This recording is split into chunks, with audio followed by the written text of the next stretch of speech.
Saya nak share sikit tips macam mana kita nak simpan duit dengan cara yang berkesan. Kalau sebelum ni kan, makin kita simpan, kita rasakan makin sikit tuan-puan, kita kena check balik. Kita selalu dengar kan pepatah mengatakan simpan sikit-sikit, lama-lama jadi bukit. Itu sebenarnya pepatah yang betul. Tapi bila kita buat, kita praktik tuan-puan, dia jadi terbalik. Bila kita simpan, kita nampak bukan bertambah makin banyak simpanan kita, tapi makin sikit. Jadi sebab itulah kenapa saya nak bagi tips macam mana kita nak pastikan simpanan kita tu berkesan.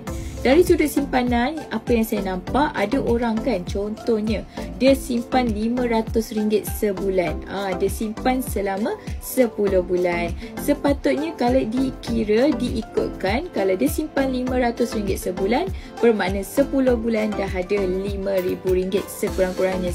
Tapi tuan-puan, realiti majoriti tidak ada simpanan RM5,000, bermaksud bukan sikit-sikit lama-lama jadi bukit, tetapi makin simpan makin sikit. Kenapa jadi macam tu? Sebab pakar kewangan bagi tahu mesti ada dua elemen yang penting untuk kita praktikkan kalau kita nak mula simpan dengan cara berkesan. Yang pertama paksa dan yang kedua lupa. Dua benda ni sangat penting tuan-puan. Paksa tu maksudnya kita paksakan juga ada tabungan simpanan. Tak kira lah tuan-puan simpan dalam bentuk duit ke, dalam bentuk emas ke, tapi tuan-puan mesti kena paksa diri tuan-puan untuk menyimpan.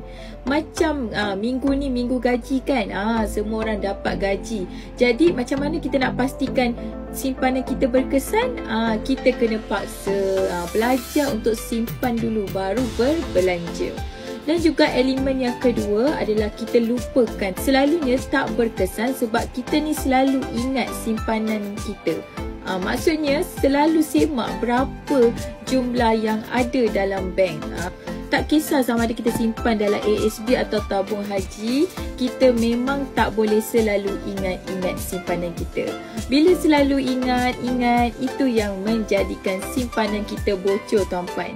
Kita mesti kena ada satu simpanan yang kita simpan dan kita lupakan. Cara paling berkesan, jangan linkkan akaun bank kita dengan ASP ataupun tabung haji. Bila kita linkkan, itu yang menjadikan terlalu mudah untuk kita keluarkan. Itu punca kenapa kita punya simpanan tak berkesan. Cara yang berkesan, tuan-puan tukar simpan dalam bentuk emas. Sebab tu kan tuan-puan tengok sekarang kenapa ramai orang dah mula simpan emas. Bila simpan emas, berkesan. Kalau kita simpan duit, kita akan nampak nombor yang menggoda dalam bank tu.